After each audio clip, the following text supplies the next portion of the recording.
Welcome, everyone. We have folks coming in right now. We're going to give it just a minute and let the audience join.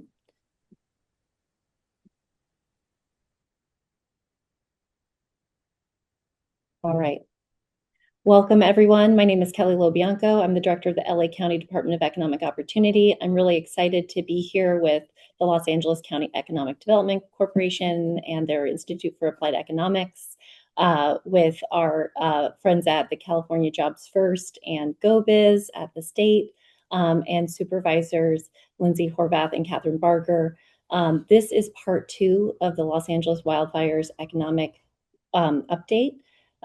We are doing a 4-part series that reflects on the economic impacts of the January 2025 windstorms and wildfires. We know that these unprecedented wildfires had and will continue to have ripple effects on our economy, as well as our workers, our businesses, and our communities. And it's incumbent upon us to really understand that impact so that we can understand where we are, where the disproportionate impacts may be on populations and on communities, and how we're trending in recovery so that we can right-size the resources and the strategies for a full return and recovery. So really, really grateful for this opportunity to dig into the numbers and understand the stats and the stories and the experiences. But first, I want to welcome our supervisors. Our County Board of Supervisors have been incredible in setting a vision and responding and helping recover over this past year. And so I wanted to give a moment first to Supervisor Barger to share some words, and then over to Supervisor Horvath. I'll pass it to you after, but thank you so much for being here and sharing some words with our community of stakeholders, which include the public, other economic development organizations, community members, the press. So thank you for all being here, and I'll pass over to you, Supervisor Barger. Thank you, Kelly, and thank you for joining us for this important look at our community's recovery. As Altone's County Supervisor, I am wholly committed to seeing the community fully rebuilt. Altadena is defined by its character. It's a community with deep roots, rich cultural history, and beloved local businesses, and I emphasize local businesses. But the losses in the aftermath of the fire illuminated some very clear inequities that have led to difficulties rebuilding for many, many residents. Some seniors who've lived in their homes for decades and are on a fixed income don't have the funding to rebuild. Many homeowners are underinsured, something that this has shed light on in the insurance industry, or entirely uninsured altogether. And even those with insurance are navigating unfair challenges with their insurance companies. For others whose homes were passed down from generation to generation, or their grandparents deeded them to them, the fire eliminated their generational wealth. And for workers and businesses, it meant a sudden loss of income, especially for small legacy businesses that were already operating on thin margins. And with these disruptions comes a risk of permanent relocation for residents and businesses alike. I want you to know that I am fully committed to keeping both neighbors and businesses in Altadena. Despite the many, many challenges that I have mentioned, we also see concrete signs of hope. There are 8 families who have now moved back into their homes, and that number is growing. If you go up in Altadena, you see many homes that are beginning to be rebuilt. We've launched a massive Shop Local campaign, thanks to Kelly and her team, which is breathing life back into businesses with a special gift card program and targeted marketing strategies. We've also sent out millions of dollars in grants to workers and businesses to help them get back on their feet. And we continue to stand ready to equip and unlift workers. We've established workforce programs to aid in recovery as well. Specialized job opportunities are connecting displaced workers with recovery. And this relates to all the jobs, including the 500 slots allocated for teens and young adults. We've also launched low interest loans for brick and mortar businesses to help them with their needs, whether that's smoke damage done or increasing foot traffic or bouncing back after lengthy closures, something that many are continuing to struggle with. But understand this, rebuilding cannot and should not have a one-size-fits-all approach. The impacts of the fire were deeply personal, and recovery is deeply personal as well. Make no mistake, our county departments continue to be on site in Altadena, offering one-on-one assistance at our one-stop shop. And that is something that is going to be an ongoing effort by the county. Staff members will remain on site every day, helping residents, workers, and business owners navigating insurance claims, rebuilding permits with grant opportunities, and more. Altadenians are expecting and deserve individualized support for the long haul. Meanwhile, we have a long road ahead. These programs and milestones show us signs of progress, and believe me, something that I keep pushing, hope. I look forward to hearing more about the research that will be shared today to further inform the needs of our workforce and guide the path toward recovery. As I wrap up, I can't help but remember that this past weekend marked the 32nd anniversary of the Northridge earthquake. Rebuilding at that time, because I was with the county, it felt insurmountable.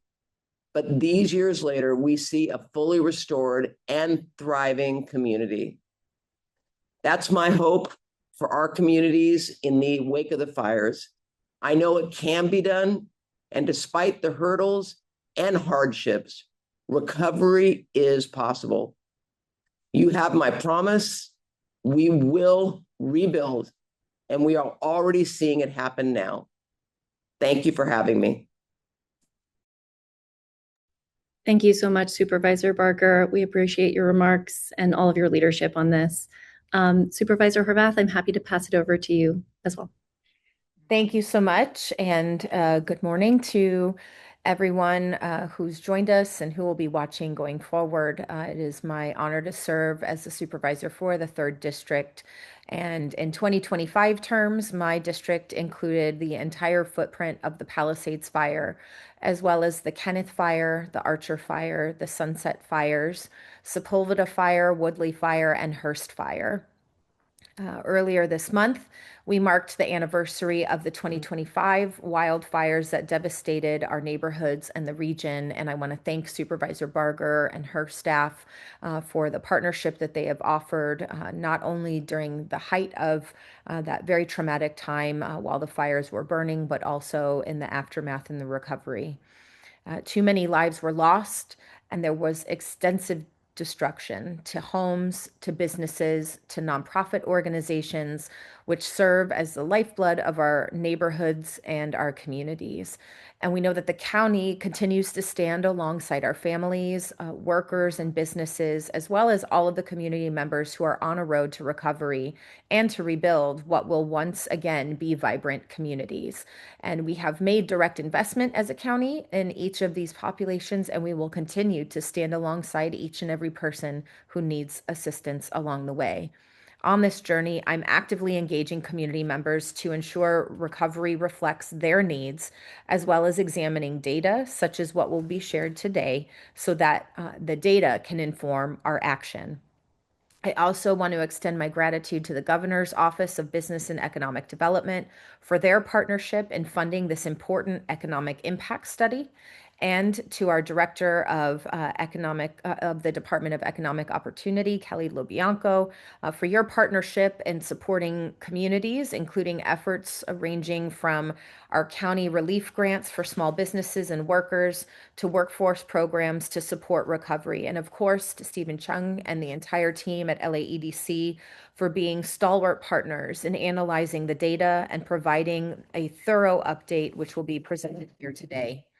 Communities continue to grapple with securing a stable place to live and determining what steps they want to take moving forward. To meet the moment, the county stood up 3 funds to provide financial assistance, and over $55 million in direct cash grants have been distributed to workers, to residents, and to small businesses, as well as nonprofits, to meet immediate needs until other resources were made available. Following the Palisades fire, the PCH and Topanga Canyon Boulevard were closed, which severely impacted businesses in my district. And to support these businesses, we created and funded the Malibu Topanga Business Interruption Fund. And I also want to shout out DEO for their partnership in that work. On the path to recovery, the county has partnered with FEMA, the U.S. EPA, and Army Corps of Engineers for the fastest cleanup in U.S. history, as well as initiating our streamlined permitting process. And in fact, our permits have been issued 3 times faster than before the fires ever broke out.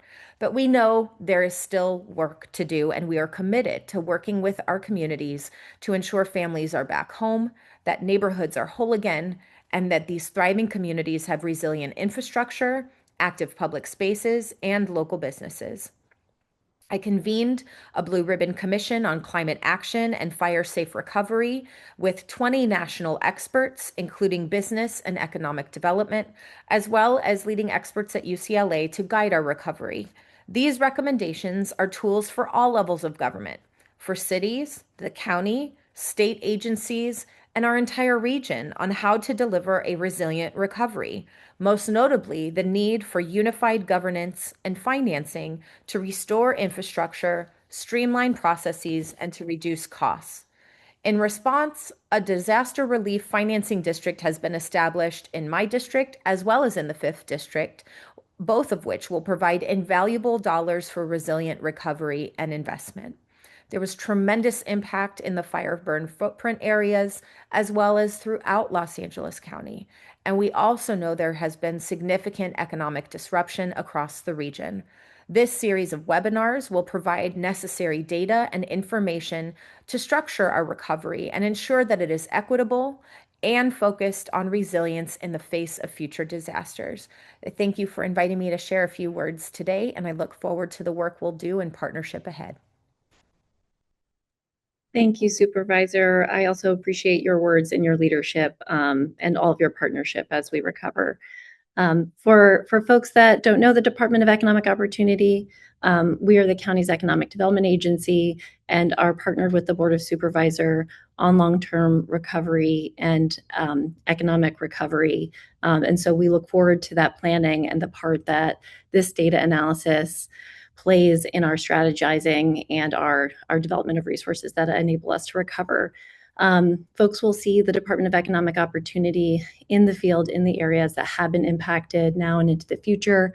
We're at the One Stop Recovery Center in Altadena with an Altadena Job Center in our Office of Small Business. But more importantly, you're going to see us canvassing and meeting with community where they are in all of the burn areas in the Palisades and in the Eaton area, making sure that we're connected to workers and businesses. We're going to continue to provide capital relief. You heard the supervisors talk about some of the ways that we've been able to put dollars into the hands of workers and small businesses and nonprofits to help them immediately stabilize in the face of crisis, but also thinking about the capital opportunities that's needed for full recovery and rebuild, and also offering the kinds of training and technical assistance, whether it's helping stabilize, manage through the debris clearance process, access temporary or permanent work, or start the permitting process. We want folks to return, we want folks to recover, and ultimately we look forward to a future in which all of our small businesses and workers and community members thrive in the aftermath of this unprecedented disaster. So we hope folks will continue to look to the Department of Economic Opportunity as a way to find information and resources because we're here for you during this. Economic impacts, as I mentioned on the top, it's really, really important for us to right-size that information immediately. As we were facing the emergency last January, we saw the early and variable estimates of economic impact across dimensions, whether it was jobs lost or economic output, differentials across communities, and what to anticipate overall when comparing to other disasters. But that is why we've worked with the state, the California Jobs First and Goes Biz teams, and LAEDC, and our Board of Supervisors, and so many folks that are on this call to develop an iterative approach to reviewing the economic losses and realities on the ground, adding new data, adding new perspective, and reflecting on the realities of the return based on the actions that so many folks are taking in this recovery, and look forward to sharing information today as this part 2 of the study, as well as part 3 and 4 with a cumulative report in the summer. So thank you so much for being here today and continue to partner with us on recovery. And I will pass it over now to Stephen Chung from LAEDC. Stephen, over to you.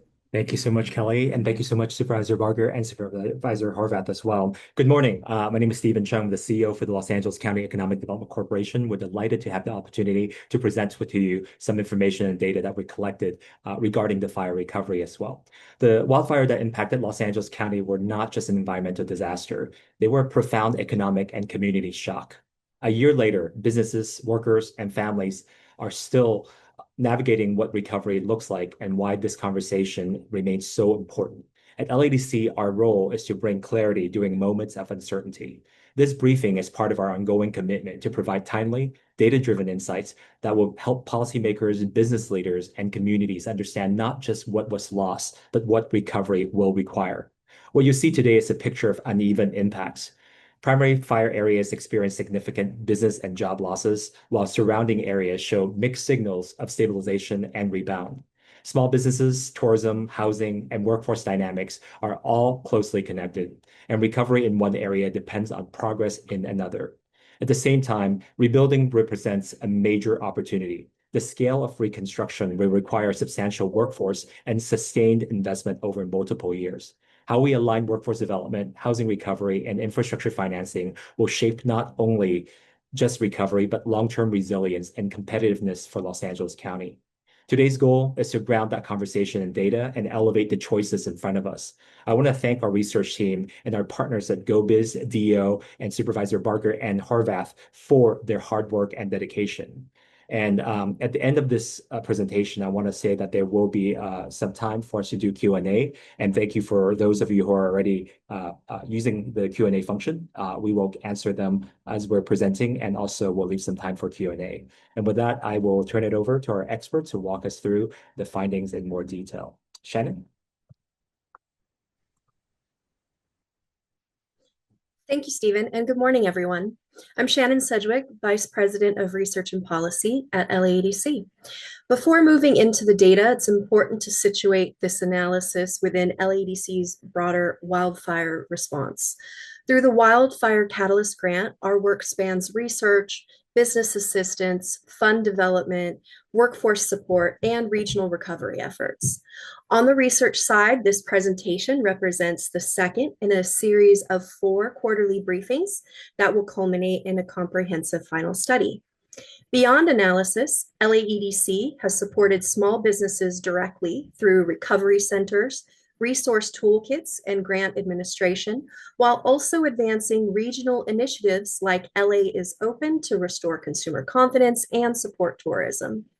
One tangible way we've engaged directly with businesses impacted by the wildfires is through our business recovery centers. These pop-up events were held across Palisades and Altadena at multiple points throughout 25 and into early 2026, reaching more than 100 businesses. The focus varied by location and timing, but common themes emerged, particularly around access to capital, disaster planning, and digital strategy. Complementing that technical assistance, LAEDC also administered direct financial support to small businesses through the Fire Recovery Grants Program. With support from Fire Aid, Anthem Blue Cross, and Wells Fargo, we distributed $1.2 million across 224 grants to impacted businesses, with grant funds used for a range of recovery needs, from marketing and infrastructure rebuilds to workforce rehiring and digital transitions. Notably, 60% of recipients were diverse-owned businesses, and 2/3 were women-owned, underscoring the importance of targeted recovery tools in supporting equitable economic resilience. Next slide. Before diving into the findings, I want to briefly acknowledge the team behind the research. This analysis reflects a truly interdisciplinary effort across the members of our team: economics, GIS, and policy, combining labor market data, business dynamics, parcel level damage assessments, and spatial analysis. That combination allows us not only to quantify impacts, but to understand where they're occurring and who is most affected. Information that's key for shaping recovery and resilience strategies. Next slide.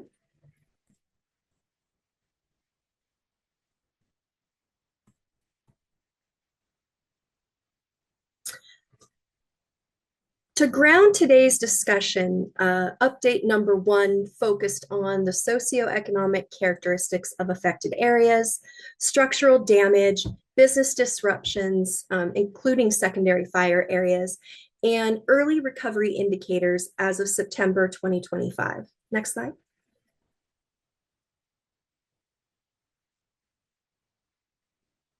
We documented the magnitude of disruption: over 16,000 structures destroyed, nearly 7,000 businesses, and over 47,000 workers affected, and projected output losses as high as $10 billion across the primary and secondary fire areas.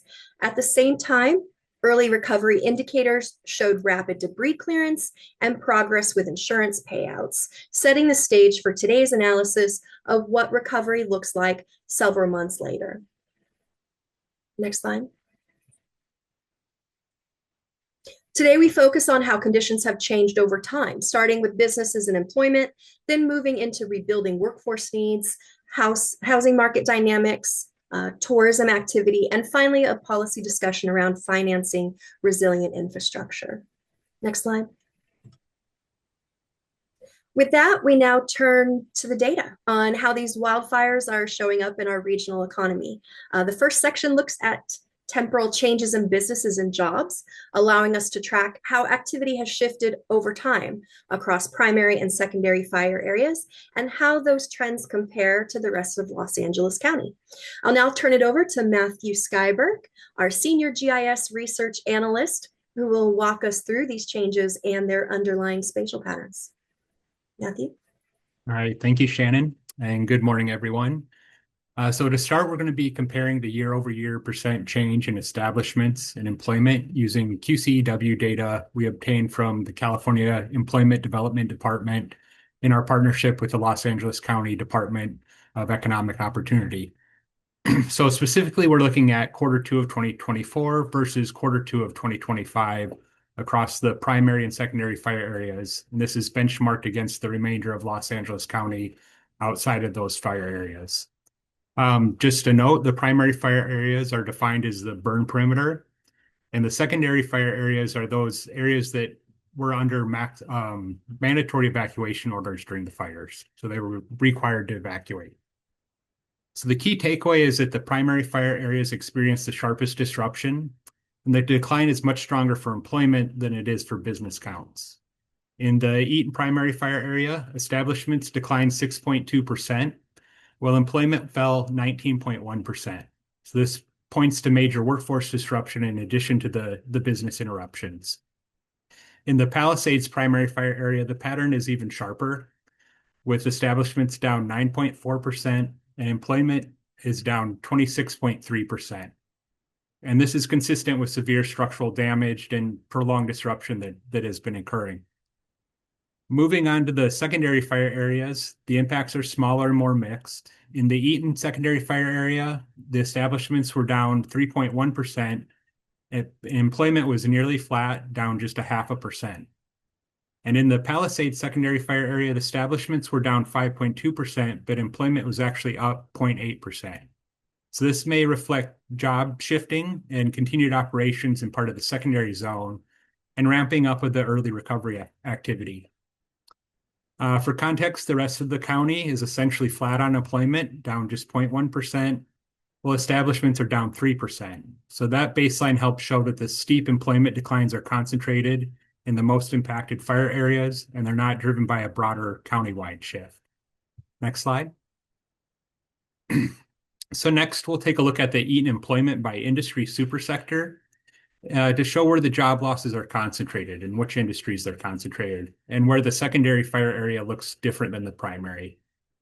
In the Eaton primary fire area, the declines are broad and they're steep. The largest drops are in administrative support and waste management services, which was down 55%. This sector covers a lot of the behind-the-scenes services that keep workplaces and neighborhoods running. So this includes staffing and temp agencies, call centers, security services, building cleaning and janitorial work, landscaping and grounds maintenance, and waste collection services. We also see a major decline in other services, which was down 54.3%. And this sector is a kind of a large, all-encompassing sector, but includes everyday local businesses and organizations like auto repair and car washes, computer and appliance repair, hair and nail salons, laundromats and dry cleaners, to pet groomers, funeral homes, and community or faith-based organizations. Another major hit was accommodation and food services, which was down over 40%. This includes restaurants, cafes, bars, and hotels. And beyond that, there are notable declines in wholesale trade, which is down 25%. Healthcare and social assistance was down over 24%. And retail trade was down 22.5%. In the Eaton secondary fire area, the pattern is more mixed. There are clear gains in information, which was up 27.3%. And that can include software, data services, and media companies. We also saw an increase in wholesale trade, which was up 7.7%, and educational services, which is up 7.3%. At the same time, there are meaningful declines in finance and insurance, which was down nearly 30%. This includes banks, credit unions, and insurance agencies and related services. And transportation and warehousing was down over 26%. We also saw that administrative support and waste management services was down over 18%. And by comparison, the rest of the county was mostly stable across these sectors, with changes clustered near zero. Next slide. So shifting from business counts or from jobs to business counts, this view shows how establishment totals have changed year over year. And the Eaton primary fire area shows broad establishment declines led by information, which was down 20.7%, followed by other services, which was down nearly 15%, and administrative support and waste management services, which was down 11.5%. We also saw pullbacks in wholesale trade, which was down over 9%. Professional, scientific, and technical services was also down 9%. And we also saw real estate, rental, and leasing was down 5.6%. There are smaller declines in healthcare and education, but still notable declines. In the secondary fire area, was also down across most sectors, but generally less severe. This was led by information, finance and insurance, and wholesale trade. One of the few areas of growth was in retail trade in the secondary fire area. And countywide, the pattern is more gradual, but still mostly negative, especially in information and finance and insurance. So overall, the Eaton primary fire area stands out for the steepest contractions in establishments, while the secondary fire area and the rest of the county show smaller declines. Next slide. So turning to Palisades employment, the contrast between the primary and secondary fire areas was even steeper. In the primary fire area, employment fell broadly. Largest drops were in accommodation and food services, which was down 59.4%, and retail trade, which was down 59.3%. We also saw other services down 28%, and arts, entertainment, and recreation was down 23.5%. There are additional declines in real estate, rental and leasing, finance and insurance, administrative support and waste management services, healthcare, and in education, which together represents many of the professional and support services that keep residents and businesses operating day to day. In the Palisades secondary fire area, the picture is more mixed, with strong gains in professional, scientific, and technical services, which was up nearly 70%, and construction which was up 39%. So seeing construction ramp up indicates that there is ongoing recovery activity that is happening. We also saw smaller increases in finance and insurance, which was up just over 10%, and information, which was up just over 7%. There were also several declines in consumer-facing and support sectors like accommodation and food services, retail, trade, and administrative support and waste management services. And meanwhile, the rest of the county remained relatively stable across these sectors. Next slide.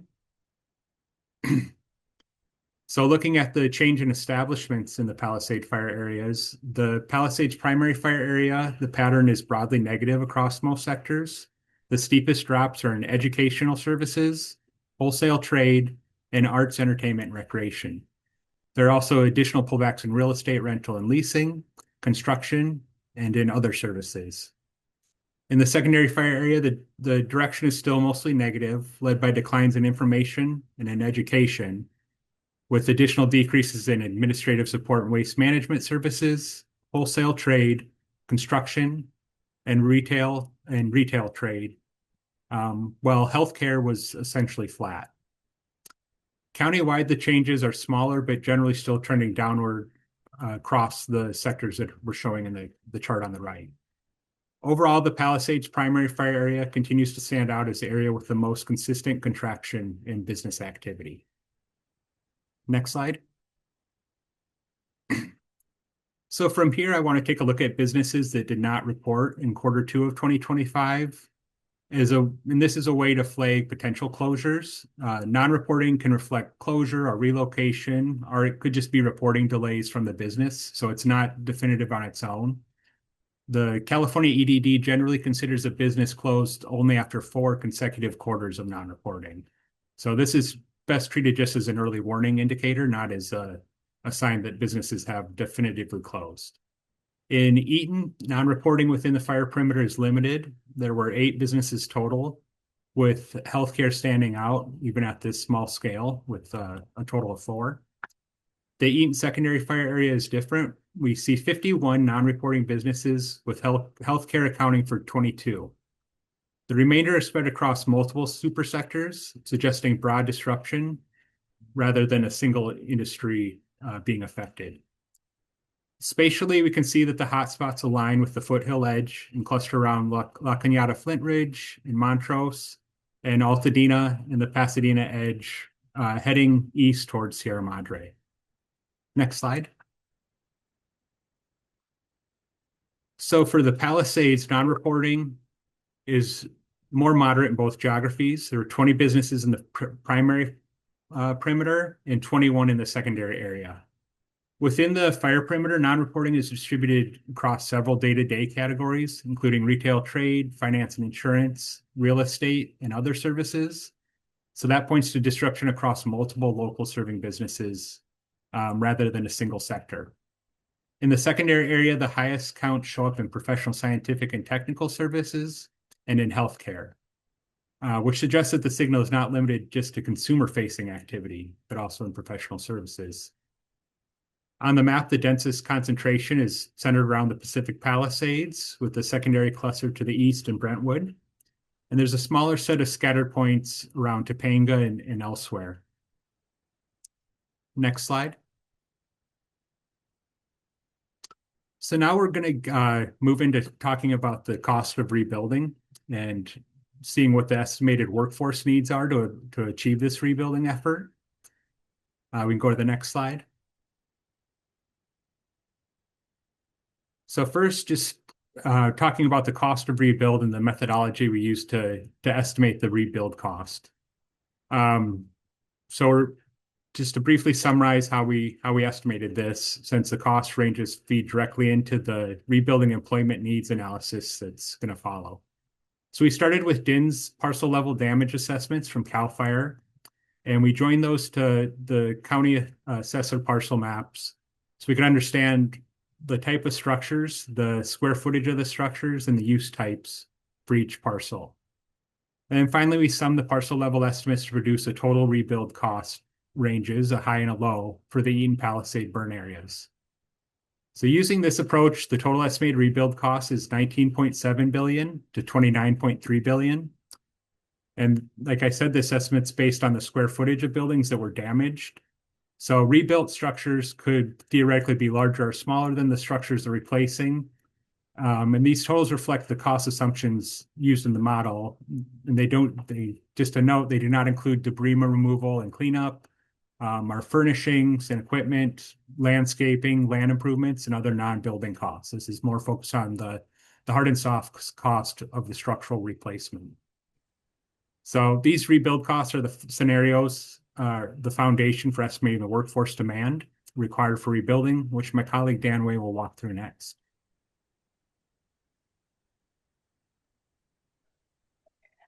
Thank you, Matthew. Next slide, please. So next, based on the low and high cost rebuilding scenarios that Matthew just presented, I will talk about the estimated workforce needs associated with the rebuild efforts in the Eden and Palisades burn areas. The employment needs are calculated based on the estimated construction costs for the repair and rebuilding of the destroyed or damaged building structures. Because reconstruction will span multiple years, employment impacts here are expressed in job years. This is a commonly used measure of total work generated over time. So one job year represents one job created or sustained for 1 year.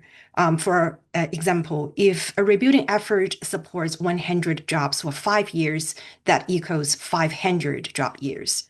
And since most of these jobs exist over multiple years, the total employment needs in terms of number of jobs and job years differ depending on the length of the rebuilding period. So from this table on this slide, we can see that total employment demand is projected to range from approximately 141,000 to 209,000 job years, depending on the cost scenario. Direct construction-related employment drives the majority of this demand, accounting for roughly 85% of total job years. In addition, indirect employment, supported through supply chain activities and related industries, is estimated at approximately 22,000 to 32,000 job years. By location, the Palisades burn area drives roughly 2/3 of the total workforce needs. This is because of the larger average size of residential properties in Palisades burn area, which results in substantially higher total square footage of structures that were destroyed or severely damaged. And there are also the differences in other architecture elements and design details, which drive up the estimated rebuild cost and employment needs in this area.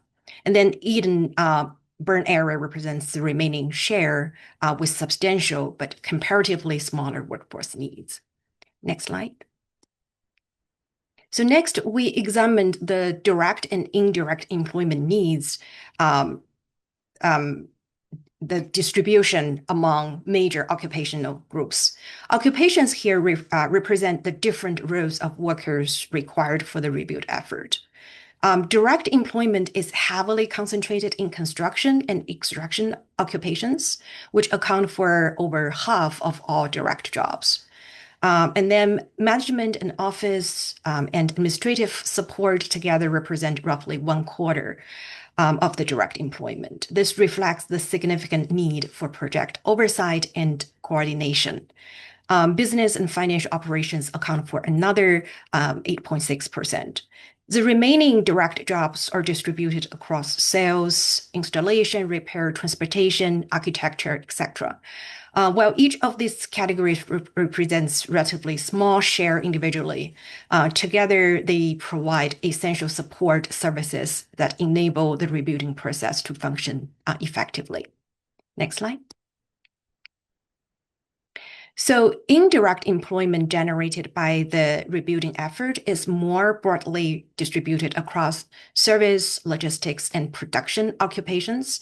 Sales and related occupations and transportation and materials moving occupations account for the largest shares. This reflects increased demand for construction materials, distribution, and related services. Then office and administrative support, installation, maintenance, and repair occupations also represent significant portions of indirect or supply chain employment. So these are important roles to support the supply chain operations and ongoing equipment and facility needs. Then management and business and financial operations, production, architecture, engineering, other services occupations collectively make up the remaining share. Overall, this distribution highlights the extensive, wide-ranging supply chain and service sector linkages associated with large-scale rebuilding activities. Next slide. So we also examined detailed occupations with the highest workforce demand to better understand the specific skills needed for the rebuilding effort. The top 15 occupations account for roughly 2/3 of total employment. Construction occupations dominate, led by carpenters, construction laborers, followed by first-line construction supervisors, construction managers. A significant share of these jobs, particularly among core construction and labor occupations, require limited formal education and little to no prior work experience. So this can enable relatively rapid workforce entry.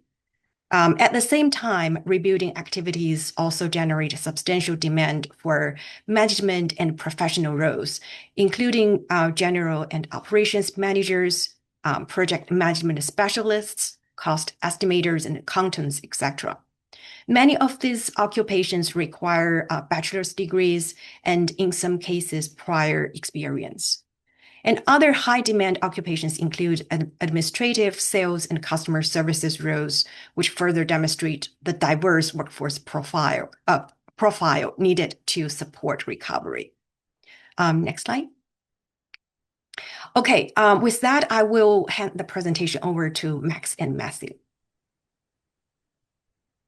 Thanks, Dan. Hi, everyone. My name is Max Chalmers, and I'll be presenting analysis on several housing market metrics relevant to the wildfire. But first, I'm going to hand things over to Matthew to present on building permits in the wildfire area. Next slide, please. All right, thank you, Max. So here we're focusing on the rebuild and repair building permits, which is one of the clearest markers that recovery is moving from planning and into action. So for Palisades, there was 1,301 parcels have submitted permit applications, which is about 20% of the damaged or destroyed parcels in that area. Of those, 598 have been issued permits and 6 have been finalized. For Eaton, there's 1,364 parcels that have submitted permit applications, which is about 21% of the damaged or destroyed parcels in that area. And of those, 763 have been issued permits and 44 have been finalized. So overall, Eaton is slightly ahead in issued permits and notably ahead in finalized permits, while both areas still have many damaged parcels that have not yet entered the permitting pipeline. Back to you, Max. So next slide, please.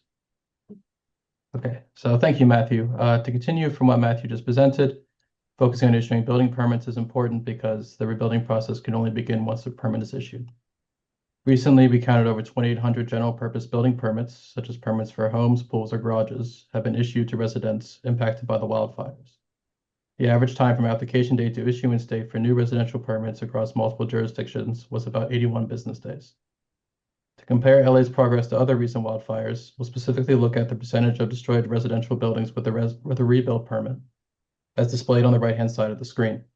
11 months after the wildfires end, governments in LA have issued rebuilding permits for about 11% of destroyed residential buildings. This number is closer to the middle relative to recent fires. Next slide, please. While many residents have begun the rebuilding process, others may be looking to put their house up for sale and migrate elsewhere. To begin quantifying potential migration, we first examined how new housing listings can have changed since the fire. Considering the Eden Fire area, which is represented by the red line, we see little year-over-year growth in new listings during 2025. Overall, Eden had 4 fewer listings in all of 2025 than in 2024. Turning our attention to the Palisades fire area, we can see substantial year-over-year increases in new listings during the quarter of the fire. We calculated that the Palisades area had 152 more new listings in this quarter than in Q1 of 2024. Considering all new listings in 2025, the Palisades area had 236 more listings than in 2024. This evidence suggests that most of the growth in the new housing listings has been concentrated in the Palisades fire area rather than the Eden fire area. Next slide, please. And now I'll turn things back over to Matthew to present on housing sales. Okay, thanks, Max.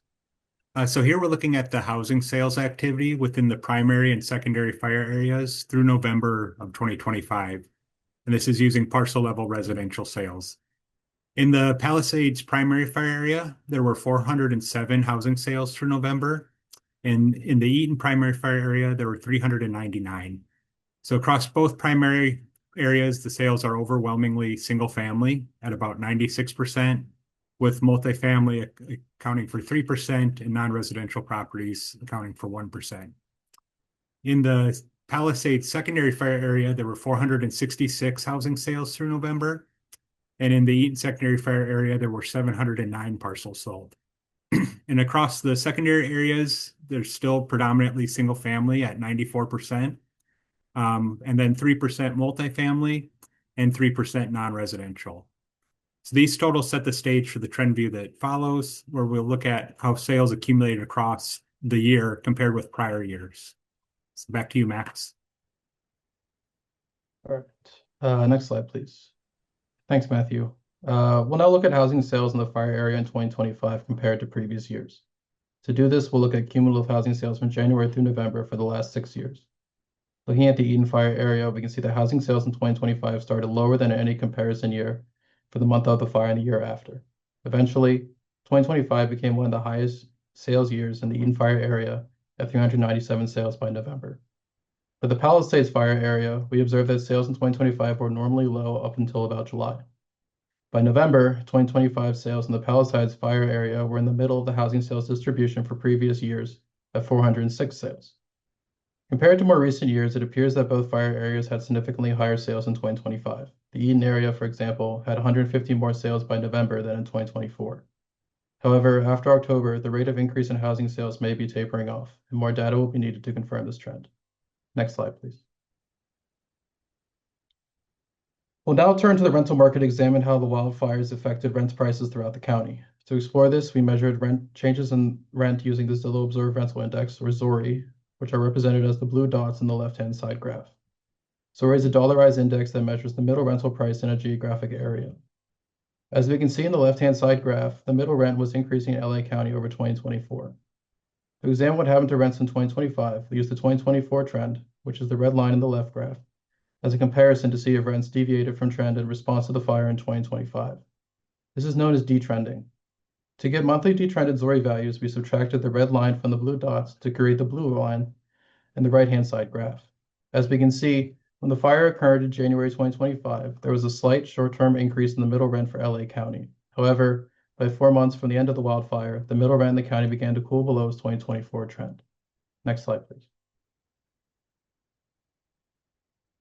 While there was not a large increase in the index countywide, increases may be more pronounced in areas near the fire perimeter, as wildfire refugees attempt to stay in areas near their original homes and/or are attracted to amenities in these areas. To explore this, we looked at zip code level ZORI by distance from the wildfire's perimeter. Looking at the Eden fire graph, we can see evidence of a significant rent increase around the time of the fire in zip codes near the fire's perimeter. However, this increase fades quickly for zip codes within 5.5 to 8 miles of the perimeter and more slowly for the closest zip codes, who eventually returned to a trend around July. During the Palisades fire graph, we observed a significant rent increase in zip codes near the fire perimeter around the time of the fire, while zip codes within 5.5 to 8 miles of the perimeter saw rents eventually return to a trend around May. Rents in the closest zip codes have remained significantly elevated, averaging $63 per month above trend. The evidence presented shows that many wildfire refugees sought to remain close to their original homes. The Palisades fire may have experienced higher rent increases in part due to the amenities near its perimeter, such as public parks. Next slide. Repopulation of an affected area is an important step towards a strong post-wildfire recovery. To approximate repopulation for the LA wildfires, we estimated vacancy rates for both the Eaton and Palisades fire areas. We calculated this vacancy rate by dividing the number of addresses USPS determined to be vacant by the total number of registered addresses. Looking at the exhibits, we see that both areas experienced a sharp increase in vacancies at residential and business addresses following the wildfire in Q1 of 2025. For the Eaton fire area, after the initial increase, both residential and business vacancy rates appear to be declining. For example, the residential vacancy rate has fallen from 22.8% in Q1 to 21.5% in Q3 of 2025. On the other hand, vacancy rates for the Palisades area remain high. Next slide. And with that, I'll turn things over to Justin. Morning. So related to the topic of recovery, we wanted to present another perspective on the return of economic activity, and this involves a look at what we'll call tourism-related activity. So we analyzed foot traffic data from Advan to estimate visitor counts to event venues, restaurants, and museums in both the primary and secondary fire zones throughout 2025. Next slide, please. So let's start with the Palisades primary fire area. So this chart shows year-over-year changes in foot traffic to event venues, restaurants, and museums in the area. You can see that in the first quarter of 2025, when the wildfires occurred, visitor traffic was down 25% for event venues, 35% for restaurants, and 9.4% for museums from a year earlier. To gauge whether or not these declines were a lot or a little, we use the year-over-year changes for the fourth quarter of 2024, the quarter preceding the wildfires, as our baseline. So our analysis shows significant disruptions to tourism-related businesses throughout 2025. While event venues did better than expected for all of 2025, with the exception of the third quarter, visits to restaurants and museums dropped substantially in the first half of 2025. Restaurants saw declines of 9 to 10% above the 26% drop that we saw in the fourth quarter of 2024. And museums, the declines ranged from 16% to 25% relative to the fourth quarter of 2024. There were some encouraging signs in the third quarter when both restaurants and museums showed signs of recovery. That quarter, restaurants were down only 11.5% year over year, and museums were actually up 10.4%. But you could see some deterioration by the end of the year. On these latter points, we should be somewhat cautious in interpreting these statistics towards the end of the year. They clearly reflect underlying economic activity in the fire areas, but there are multiple factors that can affect these numbers. One of which is we know that the economy slowed in the latter half of 2025. And so if people had less disposable income, this could have also affected visits to restaurants and other entertainment-related establishments. Next slide, please. Okay, so let's look at the secondary fire area for the Palisades. So you can see some rough similarities. Again, event venues showed resilience throughout the year. Restaurants in the secondary fire area experienced more moderate impacts compared to the primary zone. We saw declines of only 5% to 6% in the first half of 2025. But the sector did improve in the latter half of the year. Museums showed the strongest recovery trajectory in this area after a modest 2% drop in the first quarter of 2025 relative to the baseline. Museum visits rebounded quickly posting a nearly 6% gain by the end of the year. Okay, next slide, please. So let's take a look at the combined Eaton primary and secondary fire areas. These areas are combined because there are too few establishments in the primary fire area to analyze it on its own. So the pattern here is pretty much in line with expectations. As shown, the immediate impact in the first quarter of 2025 was severe, particularly for event venues, which dropped 31.5% relative to the Q4 2024 baseline. Restaurants and museums also declined, although more modestly. What is interesting about the Eaton areas, though, is the strength of the subsequent recovery. The second and third quarters of 2025 saw visitation rebounds across all three categories. By the third quarter of 2025, event venues were up 9% year over year, while museums were up 11.6% year over year. Restaurants also recovered relative to the baseline, but were still down year over year. There were some pullbacks, though, in the fourth quarter of 2025, similar to the Palisades. So, in summary, our data reveals that tourism recovery has been uneven across the different fire areas. All areas saw a rebound at some point after the fires, but then some retrenchment towards the end of 2025, particularly involving restaurants and museums. That said, there are optimistic signs that the levels of economic activity in the areas are returning to historical trends. With that, I will hand it over to Madeline, who will discuss financing resilient infrastructure. Thank you, Justin. As we quantify the impacts of these wildfires and chart our recovery over the last year, I want to take a step back and talk about financing of large-scale resilient infrastructure and the economic development ecosystem that must support it. As our understanding of climate exposure evolves, we must identify infrastructure gaps that leave our communities vulnerable and chart financial and economic development strategy to support resilient infrastructure. Next slide. A range of mechanisms exist to finance these climate investments that are being considered at many levels of government. The county has been a leader in exploring and deploying many of these financial mechanisms. I won't go into the specifics of all four of these, but just to note that they are currently in the process of establishing climate resilience districts in disaster-affected areas across the county, as Supervisor Horvath mentioned earlier. While each tool operates differently, most rely on two core funding sources, either tax increment, bonds, or a combination of both. Across all of these tools, the common thread is clear. They depend on economic growth. Bonds require repayment through long-term benefits, and those benefits should offset repayment costs, especially as governments face budgetary constraints. Tax increment financing only succeeds when economic activity increases. To ensure that these mechanisms function effectively, resilience must be tied to economic development. Next slide, please. A critical first step is ensuring that infrastructure upgrades lead to improved insurance outcomes. A stable insurance market is foundational to economic growth, homebuyer confidence, and investor certainty. While California's Department of Insurance currently requires insurers to incorporate mitigation measures into their pricing strategy, transparency and the size of the discount vary greatly. The more reliably insurability and premium discounts can be tied to a specific package of home or community hardening, the more likely communities and homeowners are to invest in hardening, and the more likely our economy will be adaptable and certain. Secondly, over the last 12 months, the response to the fires has also generated new local expertise. Community organizers have strengthened their capacity to gather feedback, mobilize networks, and distribute aid efficiently.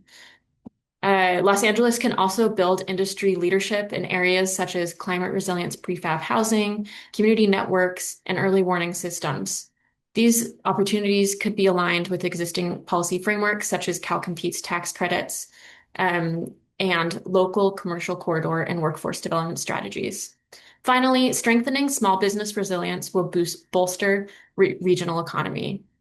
Efforts by many organizations, including the county, the state, cities throughout the county, and LAEDC, have worked to connect business with capital, digital tools, and disaster planning resources.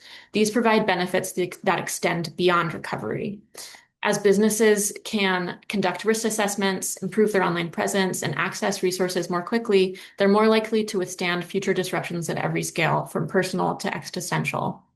As networks deepen and community relationships strengthen, economic opportunity across the region will grow. By integrating economic development into the foundation of the rebuild and the region's next generation of climate resilient infrastructure, we tie our prosperity to our adaptability and better align incentives and outcomes. With that, I'll pass it along to Shannon. Thank you, Madeline. So I know we're running a little bit behind on our schedule today.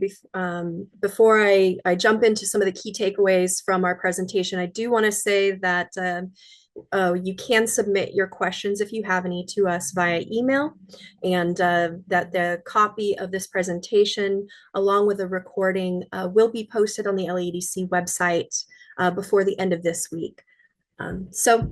As we wrap up today's update, a few core themes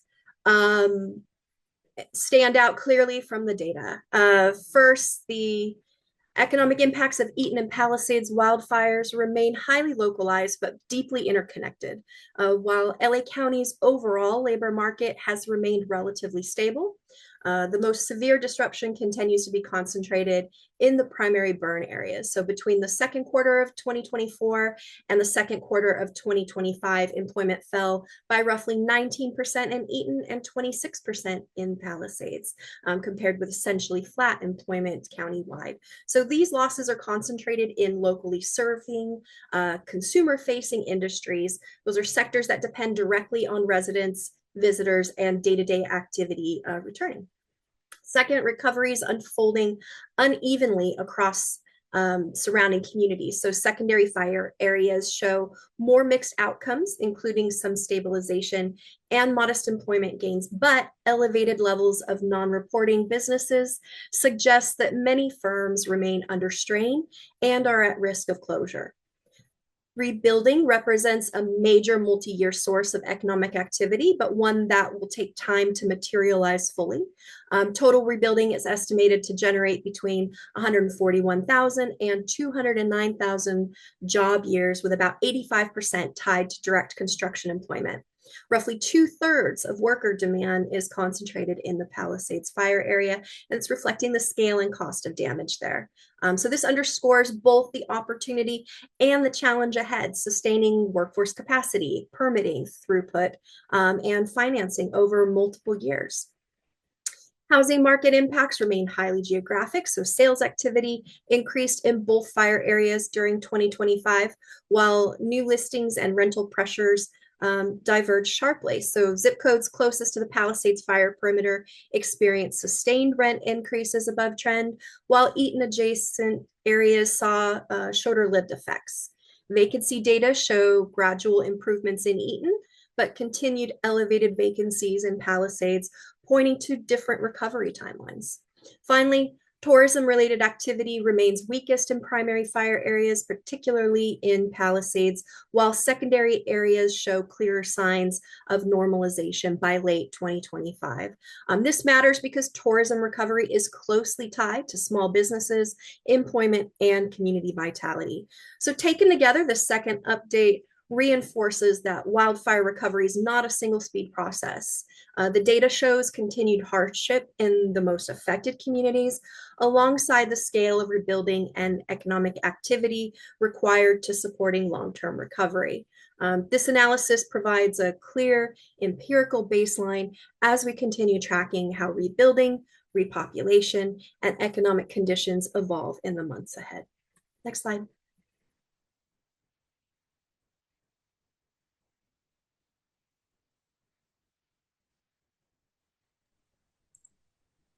Shannon, I'm going to jump in here. Given that we're over time, we've been using the Q&A function and answer most of the questions. And as Shannon was mentioning, please feel free to direct any questions to LADC or to DEO through our website, ladc.org. At this point, I would like to invite Kelly back to provide any closing remarks. Thank you so much, Stephen, and thank you, Shannon and team. Appreciate you all and the insights you brought today.